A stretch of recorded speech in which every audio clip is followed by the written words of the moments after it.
Halo teman-teman, jumpa lagi di video kali ini. Udah lama banget ya aku nggak nge-share video lagi karena sekarang udah bukaan zamannya LPDP. Mudah-mudahan teman semua juga udah submit berkas syarat-syarat administrasi, jadi tinggal nunggu pengumuman. Nah, semoga teman-teman lulus dan sambil nunggu pengumuman buat lulus enggaknya seleksi berkas ini, mendingan teman-teman coba cek gimana kisi-kisi soal tes skolastik nih tahun yang 2022. Dan apa sih bedanya sama tahun 2021, ada bedanya atau enggak, akan kita bahas di video ini. Oke? Langsung aja. Jadi di tes LPDP tahun 2022 ini ada 4 subtes. Yang pertama sampai yang ketiga ini tes akademik gitu lah ya. Yang subtes keempat ini tes kepribadian gitu. Yang pertama itu penalaran verbal. Jadi kayak soal logika gitu ya. Soal pakai kata-kata, sinonim, antonim, model-model kayak gitu. Kalau teman-teman pernah tes CPNS juga pasti familiar sama contoh soal yang kayak gitu. Dan itu dikasih waktu 30 menit. Nah, untuk selanjutnya, subtes yang kedua itu penalaran kuantitatif. Itu intinya soalnya kayak matematika lah gitu. Ada deret, ada hitung-hitungan gitu ya. Nah, itu totalnya 40 menit. Untuk subtes yang ketiga itu namanya pemecahan masalah. Ya, kayak bahasa Indonesia aja lah, soal UN gitu yang panjang-panjang bacaannya, ada data tabel, ada data grafik gitu. Itu totalnya 20 menit. Dan yang terakhir ini tes kepribadian atau kayak psikotes lah ya. Nah, itu 45 menit. Nah, ini jumlah soalnya total itu 100 butir. Nanti akan dijelaskan setiap subtes itu ada berapa soal gitu ya. Dan total waktu yang dibutuhkan untuk tes ini 135 menit ya. Terus ini tuh soalnya nggak bisa dikerjain secara ngacak, jadi urut gitu. Jadi subtes 1 selesai, habis itu ada jeda sekitar 1 menit, kita harus nunggu, habis itu baru bisa mulai subtes yang kedua kayak gitu. Jadi kita nggak bisa bolak-balik. Kayak misalnya kita lagi ngerjain yang mau ngerjain matematika dulu yang di subtes kedua.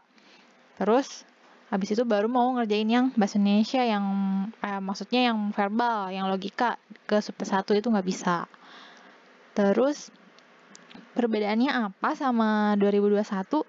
Sebenarnya secara umum sama, cuma mereka tuh ganti istilah untuk bagian subtes keempat. Kalau tahun 2021 itu sebutannya tuh tesnya kebinekaan gitu. Jadi waktu itu kita ngiranya kayak soal PPKN gitu. Pokoknya soal-soal yang mirip CPNS gitu, yang PPKN, undang-undang lah, pasal-pasal gitu. Karena kan judulnya kebinekaan gitu ya. Dan soal-soal yang waktu itu tuh lebih ke kayak pertanyaan Bhinneka Tunggal Ika sih, kayak keberagaman gitu. Tapi kalau yang sekarang soalnya itu lebih ke kepribadian, emang kayak psikotes. Jadi kayak gimana sih kamu mengambil keputusan terhadap suatu masalah atau suatu kondisi gitu. Dan ini kabarnya tes kepribadian itu nggak dijadiin tolak ukur lulus atau enggaknya tes skolastik ini, tapi ya mungkin akan jadi pertimbangan juga bagi pihak LPDP kalau kamu yang tipe yang mungkin bermasalah banget atau gimana ya, mungkin akan di hold gitu ya. Oke, jadi kita lanjut aja ke subtes yang pertama, penalaran verbal. Itu total soalnya 23 soal dan waktunya 30 menit. Jadi kita punya waktu kurang lebih 1 menit lebih lah ya buat ngerjain setiap soalnya. Ini tuh soalnya ada 3 terbagi jadi 3 topik lagi dari penalaran verbal ini. Yang pertama analogi. Analogi itu artinya, jadi nanti kita ada 2 kata yang punya hubungan tertentu, misalnya matahari panas kayak gitu ya. Matahari titik 2 panas. Nah, terus nanti dia kasih kata lagi apa gitu. Nah, kita pilih pasangan kata lain yang mempunyai hubungan yang sama kayak gitu. Nah, itu mungkin teman-teman udah familiar sama contoh soal kayak gini. Nanti di video selanjutnya kita akan kasih contoh soalnya dan pembahasannya. Itu untuk soal kayak gini 8 soal banyaknya jumlahnya. Jadi lumayan tuh teman-teman harus latihan paling enggak dari buku-buku CPNS untuk familiar lah kira-kira hubungan dari analogi ini, dari dua kata ini apa aja sih misalnya kayak gitu. Kita akan bahas di video berikutnya. Yang kedua itu adalah logis. Itu ada 8 soal juga. Ini kayak soal waktu SMA gitu mungkin ya. Soal logika matematika. Jadi kita dikasih 2 pernyataan atau 2 premis, lalu kita harus tarik kesimpulannya apa gitu. Misalnya kayak perempuan yang berbaju merah itu adalah Susi gitu. Terus yang kedua, Susi tidak memakai baju merah gitu atau gimana lah ya. Nah kita tarik jadi kesimpulannya apa gitu. Yang kayak gitu modelnya ada 8 soal. Jadi latihan juga untuk banyak-banyak baca atau latihan ngerjain soal logika kayak gini.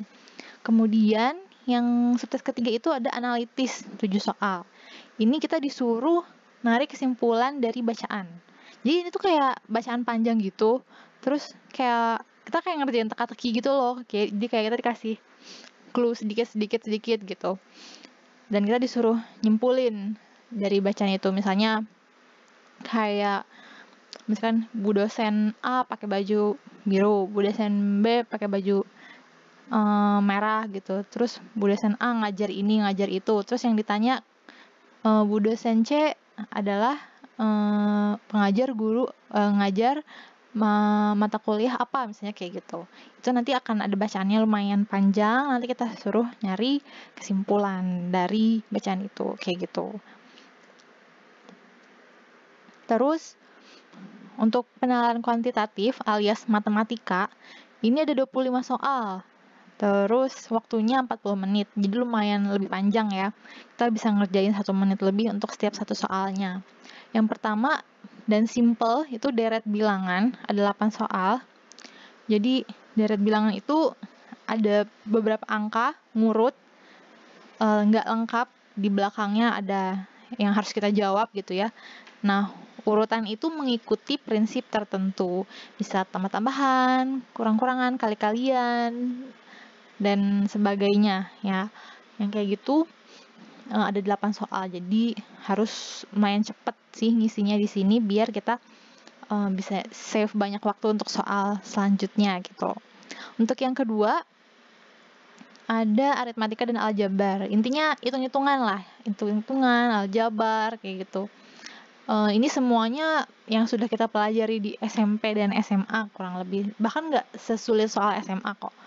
Jadi intinya hitung-hitungan aja, yang penting tahu gimana ngerjainnya, prinsipnya gimana, dan teliti aja. Itu udah kelar. Ini juga 8 soal.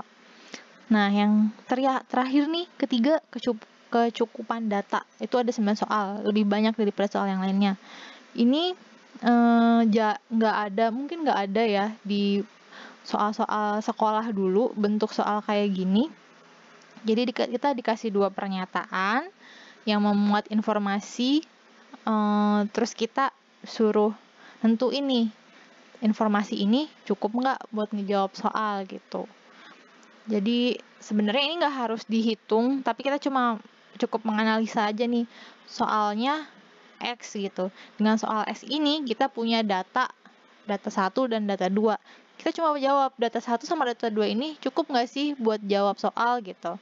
Gitu aja sih sebenarnya.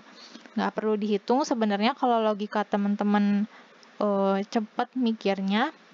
Jadi ini juga bisa untuk save waktu buat ngerjain di sini sih. Kalau misalkan teman-teman yakin gitu, maksudnya analitiknya jalan cepat gitu. Tapi kalau misalkan kurang yakin nih, kayaknya harus dihitung dulu gitu.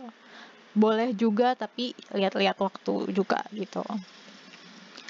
Nah, yang selanjutnya ini pemecahan masalah. Sebenarnya ini tuh mirip banget sama soal bahasa Indonesia, UN, SMA gitu ya, atau SMP juga gitu. Jadi ini ada bacaannya panjang, kurang lebih 2-3 paragraf, dan ditambah ada tabel atau diagram atau grafik untuk menunjang data-data dari bacaan itu. Nanti ditanya kesimpulannya apa misalnya, atau main idea-nya apa, atau fakta yang tepat apa gitu, atau pertanyaan lain deh yang sesuai gitu sama bacaan gitu. Nah, karena nanti tuh walaupun apa ya, bacaannya tuh panjang, nanti pertanyaannya nggak cuma satu, bisa 2, bisa 3. Jadi 3 soal tuh bisa dari satu bacaan ini aja. Jadi mungkin ini karena di terakhir juga mungkin udah pusing ngitung gitu ya, terus baca banyak banget kan, biasanya malas gitu. Ini ada 12 soal dan kasih waktu 20 menit. Walaupun kita ngerjain satu soalnya 1 menitan lebih, tapi lumayan sepertinya sih butuh waktu banyak gitu ya untuk ngerti, untuk baca paragraf yang panjang gitu. Jadi kalau menurut aku, kita tuh harus punya kemampuan baca skimming, misalnya dari pertanyaannya dulu, kira-kira oh bacanya tentang ini gitu, jadi kita punya ide nih, ini paragraf ngomongin apa gitu. Terus kita juga harus lihat tabel, diagram atau grafik itu dengan tepat, dengan teliti, karena di sini memang kita harus bisa baca data dengan cepat dan tepat gitu, karena nanti pertanyaannya juga akan berhubungan sama isi data yang di tabel atau grafik atau diagram gitu. Dan kita harus bisa manage waktu. Nah, mungkin teman-teman punya trik tersendiri gimana kalau baca tulisan panjang gitu. Bisa jadi baca kalimat pertama dulu dari setiap paragraf biar punya ide ini bacaan tentang apa, baru dibaca seluruhnya secara skimming atau scanning kayak gitu.